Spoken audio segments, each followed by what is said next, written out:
सही रणनीति अगर आपने नहीं अपनाई, सही स्ट्रेटजी आपने नहीं अपनाई, तो सिलेक्शन से आप कोसों दूर हो जाएंगे। और सही रणनीति बनाने के लिए काफी वक्त भी लगता है। तो मेरे भाई पूरा 3 से 4 दिनों का हमारा वक्त लगा ये पूरा मास्टर प्लान आप लोगों के लिए तैयार करने में, क्योंकि रेलवे में एनटीपीसी एकमात्र ऐसी परीक्षा है जहां पर करोड़ों की संख्या में लोग फॉर्म अप्लाई करते हैं, जहां 2-2 महीने तक पेपर होता है। आप ऐसे मान करके चलिए पूरा का पूरा भारत एक तरफा मेरे भाई चल रहा होता है एक अलग ही बहाव में। जिस तरीके से आपने महाकुंभ का हुजूम देखा, वैसे एनटीपीसी का भी एक अलग हुजूम होता है, क्योंकि ये बहुत बड़ा मौका होता है रेलवे विभाग में एंटर करने का, अच्छी प्रतिष्ठित सरकारी नौकरी पाने का। और इसमें अगर सही गाइडेंस नहीं रहा तो वही बात है मेरे भाई, यहाँ पर वो थोड़ा नमक ऊपर नीचे हो जाए ना तो पूरा खाना का मजा बर्बाद हो जाएगा। वैसे थोड़ी रणनीति अगर ऊपर नीचे हो गई तो पूरा सिलेक्शन का जो रास्ता है वो खत्म हो जाने वाला है। तो आप यहाँ पर क्या करेंगे, कैसे आप मैथ्स पढ़ेंगे, कैसे आप जीएस पढ़ेंगे, कैसे आप रीजनिंग पढ़ेंगे, कैसे बाकी सारे सब्जेक्ट्स को पढ़ेंगे मेरे भाई, कितने घंटे देने होंगे, कब मॉक टेस्ट लगाना होगा, प्रैक्टिस का सही सोर्स यहाँ पर क्या है, ये सारी बातें आज हम आपको इस वीडियो में शुरू से लेकर के अंत तक बताने वाले हैं। और इस वीडियो को चैप्टर वाइज भी हम बांट देंगे, तो टाइम स्टैम्प से क्लिक करके आप देख लीजिएगा।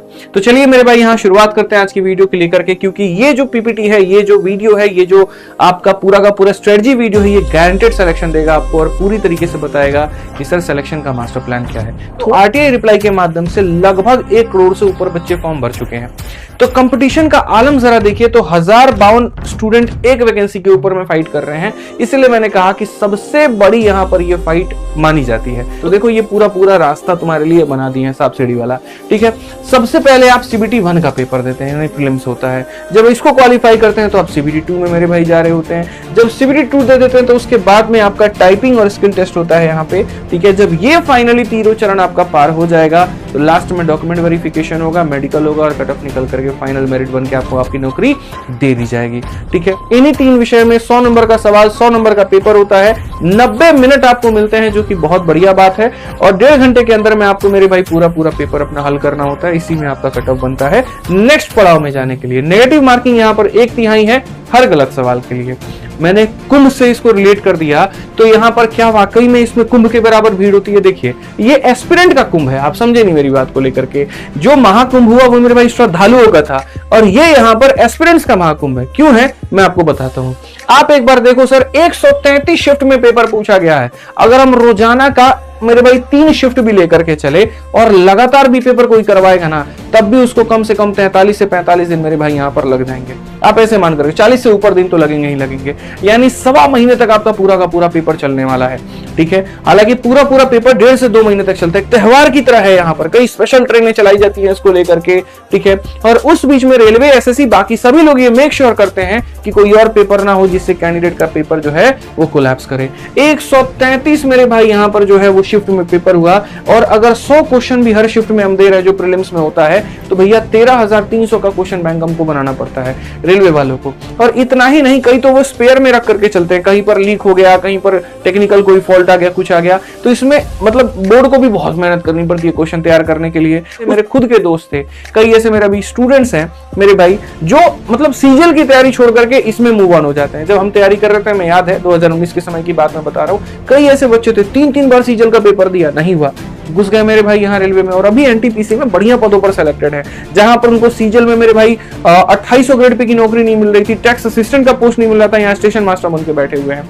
आप ऐसे मान करके चलिए, तो एक सुनहरा मौका मिलता है, क्योंकि तैयारी वही है, बस और फायदा क्या हो जाता है, इंग्लिश भी नहीं पढ़ना, वही 3 सब्जेक्ट है, वही पैटर्न है, और उसको पढ़ करके मेरे भाई देना है। अब आती है सर कि हमारी रणनीति क्या होनी चाहिए, हम कैसे पढ़े, मैथ्स कैसे पढ़े, यहाँ पर जीएस हम कैसे पढ़े, रीजनिंग हम कैसे पढ़े, ये सारा सब्जेक्ट में कितना घंटा देना होगा, दिनचर्या हमारा कितना रहा होगा। तो मेरे भाई सारी बातों को बताने के पहले एक छोटा सा कारण हम बताएंगे, वो होगा फेल होने का कारण, ठीक है। पहले कमियों के ऊपर में थोड़ा सुन लो, ताकि यहाँ रणनीति में आगे बढ़ने के पहले इनको यहीं पर ड्रॉप करके छोड़ दो। अगर सफर में चलना है तो जो फालतू का लोड लेके कंधे पे चले उसको वही गिराओ, ताकि तेजी में भाग पाओगे। सिंपल सी बात है। तो उसको गिराने के लिए क्या करना पड़ेगा भैया, सबसे पहले दिमाग में ये फिट करना होगा कि खाली वीडियो देखने से सिलेक्शन नहीं होगा भाई, प्रैक्टिस करनी पड़ेगी।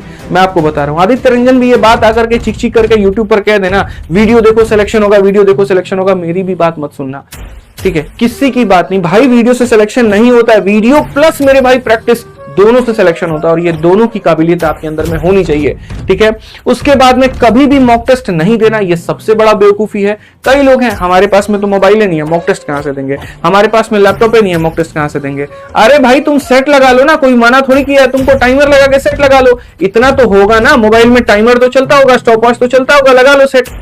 नहीं देते हो, सोचो कितना बड़ा होता है। तुम प्रेशर अभी नहीं लोगे, फिर पेपर में जाकर के प्रेशर होगा, फिर बोलोगे अरे गुरुजी 2 नंबर से कट ऑफ मेरा रह गया, दुनिया के आगे ढिंडोरा पीटते फिरोगे, अरे हम तो आखिरी पड़ाव तक गए थे। वो आजकल कहानी नहीं सुनते थे गांव में, जैसे वो लोग मिलते थे, यूपीएससी मात्र मेरा 2 नंबर से रह गया। जीवन भर वो लोगों को ये बोल करके अपने आप को सेटिस्फाई करेंगे, अरे 2 नंबर से रहा या 20 नंबर से रहा या 200 से रहा, नहीं हुआ ना, बस इतना स्वीकार करके चलो, बात खत्म। तो ये बात अपने दिमाग में फिट कर लो पहले दिन से मेरे भाई। मॉक टेस्ट नहीं दोगे तो दुनिया के सामने 10 बहाने रख लो, बस वही बात है, फेलियर वाली कहानी है तो है बस, ठीक है। बकवास चीजें ज्यादा से ज्यादा पढ़ के जाना भाई। जैसे ऑनलाइन एजुकेशन है, लोगों को सहूलियत मिली, बहुत फायदा मिला, एक सिंगल क्लिक पर कई सारे कंटेंट मिल गए। तुम परसेंटेज सर्च करोगे, 20 मास्टर के 20 अलग अलग तरह के वीडियो आ जाएंगे। अब बच्चा हर किसी का वीडियो डाउनलोड करके बढ़िया यहाँ पर 100 GB का फोल्डर बना के बैठा है लैपटॉप में, और ऐसा लगता है 5 रुपए में जिसे मूवी जो है भर करके बेचते थे ना, ये भाई फ्री में ही सबको देगा। कौन सा मास्टर का चाहिए, टक टक टक ये ले जाओ भाई, ठीक है। इतना ज्यादा कंटेंट का होना भी अपने आप में जहर है। हमारे गुरु एक बात हमसे कहते थे कि टेबल पर जितना ज्यादा भार होगा दिमाग में उतना ही भार होगा, जितना कम भार रखोगे उतना बेहतर होगा। आप इस बात को समझिए, एक सेलेक्टिव कंटेंट पिक करिए और उसी सेलेक्टिव कंटेंट को कई बार पढ़िए। सिलेक्शन का असली राज तो वो है, ना कि मेरे भाई मल्टीपल सोर्सेस को अपने पास में रख करके जाना। रिविजन कहां से करोगे, 20 जगह से पढ़ लिए तो अंतिम में किस चीज का रिवाइज करके जाओगे, और रिवाइज ही नहीं करोगे तो लीपापोती करके आओगे मेरे भाई यहाँ पे, ठीक है। जरूरी चीजें छोड़ देना, जो नेसेसरी है, जैसे मॉक टेस्ट नेसेसरी है छोड़ दिया, कोई फॉर्मूला नेसेसरी है छोड़ दिया, तो ये भी गड़बड़ होती है, ठीक है।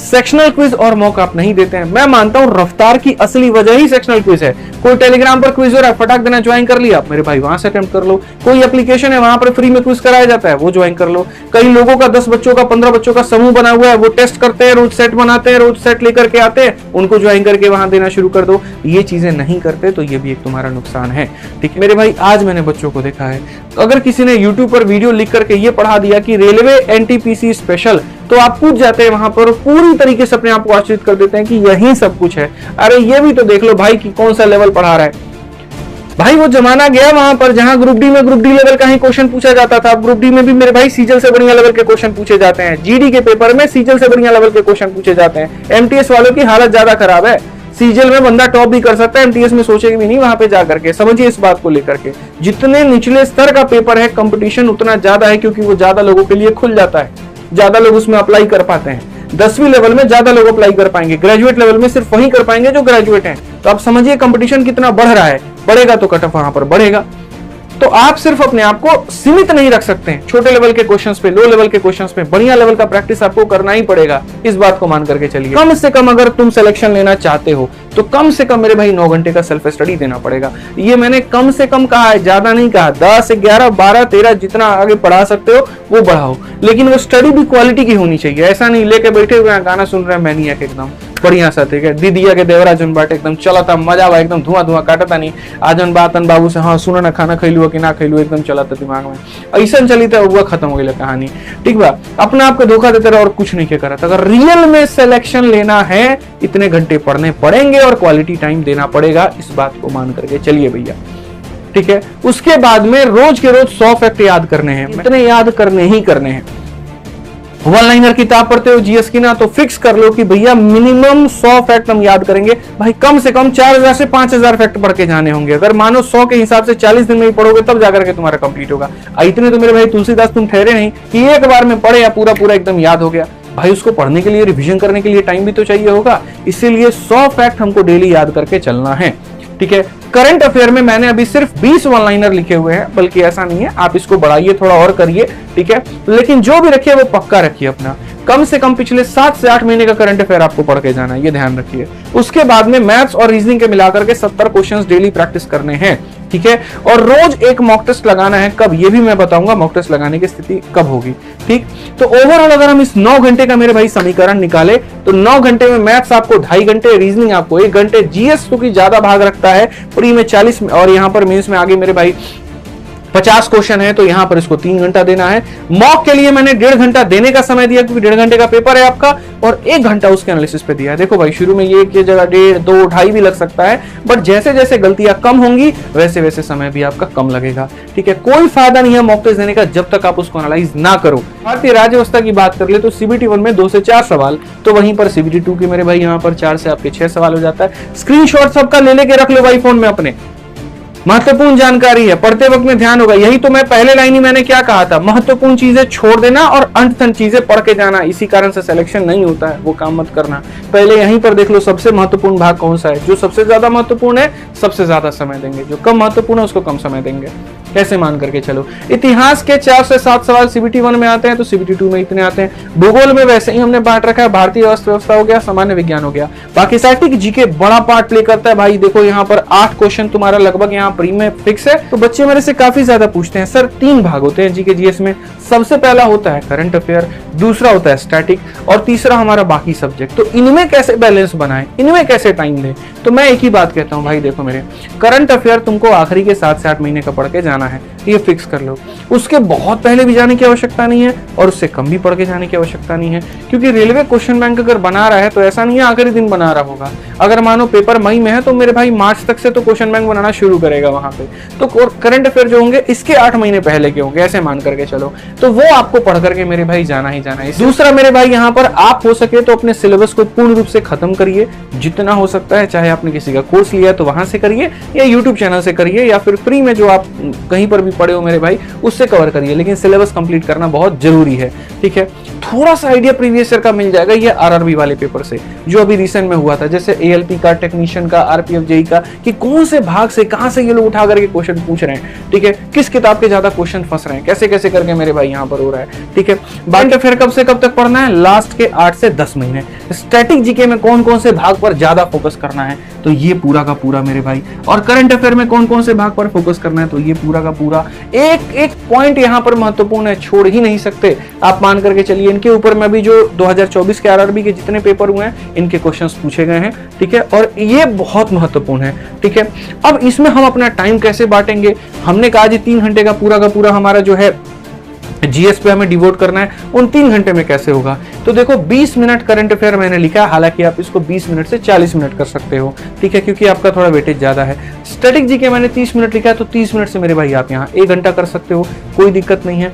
सिलेबस के लिए मैंने प्रॉपर वे में मेरे भाई 90 मिनट दिए, 1.5 घंटा बाबू तुमको देना है तो देना है। ठीक है, शुरू में वक्त ज्यादा लगेगा क्योंकि सिलेबस बहुत बाकी होगा, बट जैसे जैसे सिलेबस कम होता जाएगा मेरे भाई यहाँ पर ये वक्त जो है थोड़ा सा कम होता जाएगा। ठीक, और उसके बाद में सेक्शनल टेस्ट की अगर हम बात करें तो सेक्शनल टेस्ट हमारा कितना है, 30 मिनट का है। इसीलिए सेक्शनल टेस्ट जरूरी है, क्योंकि जो पढ़े हैं उसको रिवाइज नहीं करेंगे तो काम कैसे चलेगा। ठीक है, सेक्शनल टेस्ट ही तो एकमात्र ऐसा जरिया है ना जो रिवीजन का एकमात्र मेरे भाई यहाँ पर स्रोत है। ठीक है, जो आपकी चीजों को पक्का करेगा, जो आपको बेहतर करेगा, जो कंफ्यूजन से दूर रखेगा। मैथ हो, रीजनिंग हो, जीएस हो, step number 1 syllabus complete, step number 2 practice. ध्यान रखिए 100% मार्क्स टारगेट होना चाहिए। मैथ रीजनिंग में 1 नंबर नहीं छोड़ सकते, इस बात को ध्यान रखो। यहाँ पे 1000 लोग एक सीट पर फाइट करते हैं, तो सोचो कंपटीशन कितना बड़ा होगा। लेकिन फाइट करने से क्या होता है, नौकरी तो उसी को मिलती है ना जिसकी रणनीति बढ़िया हो, जिसकी मेहनत बहुत शानदार हो। और सारी यहाँ पर ये पढ़ने वाला काम, किताबों वाला काम हर एस्पिरेंट के टेबल पर है। हर कोई लाइब्रेरी ज्वाइन करके बैठा है या घर पर पढ़ाई कर रहा है, वीडियो तो हर कोई किसी न किसी की देख रहा है, फिर भी सिलेक्शन क्यों नहीं हो रहा है, यहाँ पर आकर के लोग चूक जाते हैं। ये पॉइंट यहाँ पर सर, पढ़ाई सारी की सारी अपनी जगह है, जानकारी संपूर्ण तरीके से अपने जगह पर है, लेकिन आप टेस्ट देने में चूक जाते हैं। आप टेस्ट देते ही नहीं। बहुत ऐसे बच्चे सोचते हैं मेरे भाई क्या जरूरत है टेस्ट देने का, क्या फायदा मेरे भाई, यहाँ पर छोड़ो ना, हटाओ ना, आराम से जाएंगे पेपर में दे देंगे। अरे मेरे भाई, टेस्ट ही एकमात्र जरिया है सारी चीजों को समेटने का। वो 90 मिनट में तुम पूरा का पूरा इतिहास, भूगोल सब समेट लेते हो, तुमको सब आइडिया लग जाता है क्या पढ़ना है क्या छोड़ना है। तो मैं आपको बोलूंगा सबसे पहले अगर कर सकते हो तो ऑनलाइन टेस्ट अटेम्प्ट करो। फोन है, लैपटॉप है, अगर कोशिश इतनी कर सकते हो वो ऑनलाइन करो, नहीं है तो ऑफलाइन के टेस्ट के रास्ता चुनो। ऑफलाइन में भी कई जरिया है। लास्ट में मेरे भाई यहाँ पर ये बचा कि सर मॉक देना कब से है और यहाँ पर कितने मॉक देने हैं। तो देखो हफ्ते में 5 मॉक टेस्ट देने हैं। मॉक एक ऐसी चीज है जब आपका सिलेबस 50 से 60% कंप्लीट हो जाता है तब आपको देना होता है। ठीक है, और एटलीस्ट हफ्ते में मेरे भाई यहाँ पर 5 दिन दे करके चलो। लास्ट में जब आपका मेरे भाई पेपर के 30 दिन बचे होंगे और उससे भी कम बचा होगा तो फिर ये 5 से संख्या बढ़ा करके 7, 8, 9, 10 भी कर लेना, कोई दिक्कत नहीं। अभी तो फिलहाल इतना मेरे भाई यहाँ पर काफी है। ठीक है, तो बढ़िया तरीके से मेहनत करो। ठीक है, इतना बात ध्यान रखो मेरे भाई यहाँ पर कि कट ऑफ इस बार बढ़ सकती है, क्योंकि कंपटीशन डे बाई डे बढ़ रहा है, तो मेहनत को अपनी बढ़ाना पड़ेगा, कहीं पर कोई कसर नहीं छोड़ना होगा। जो कंटेंट आप पढ़ रहे हैं, अगर आपको लग रहा है कि हाँ बढ़िया, इससे मेरे मॉक में मार्क्स बढ़ रहे हैं, तो पूर्ण रूप से विश्वास करके सिलेबस को कंप्लीट करने पे फोकस करिए। आनंद फानंद के चक्कर में ना बढ़िए, लगातार प्रैक्टिस करते रहिए, घंटे अपने बढ़ाइए, अपने आप को पुशअप करिए, आपका सिलेक्शन होकर के रहेगा। ठीक है मेरे भाई यहाँ पर, क्योंकि हमेशा से पहले भी मैंने ये बात कही है, आज भी मैं एक बात कह रहा हूँ कि मैं गांधी जी के इस बात का बहुत बड़ा समर्थक हूँ कि मेरे भाई फ्यूचर जो होता है उसी बात पर निर्धारित होता है कि आप आज क्या कर रहे हैं। आपका कल मेरे भाई आपके आज के ऊपर में यहाँ पर निर्धारित होगा। आज अगर आपने मेहनत बहुत अच्छी की, आज अपने आप को समय बहुत अच्छा दिया, तो रिजल्ट भी आपका बहुत शानदार होगा। इस बात को मेरे भाई मान करके चलो। तो बढ़िया से शानदार तरीके से मेहनत करो। ये हमारी तरफ से पूरा मेरे भाई एनटीपीसी का एक मास्टर प्लान था, जहां पर हमने कोशिश की बच्चों को पूर्ण रूप से गाइडेंस देने की। आपके जो दोस्त हैं, जो सहयोगी हैं, उन तक ये वीडियो को शेयर करें और चैनल को सब्सक्राइब करें। कोई डाउट रहा तो मन में यहाँ पर कमेंट बॉक्स में जरूर बताएं। मिलेंगे अगली वीडियो में स्पेशल वीडियो के साथ में। आज के लिए इतना ही। जय हिंद।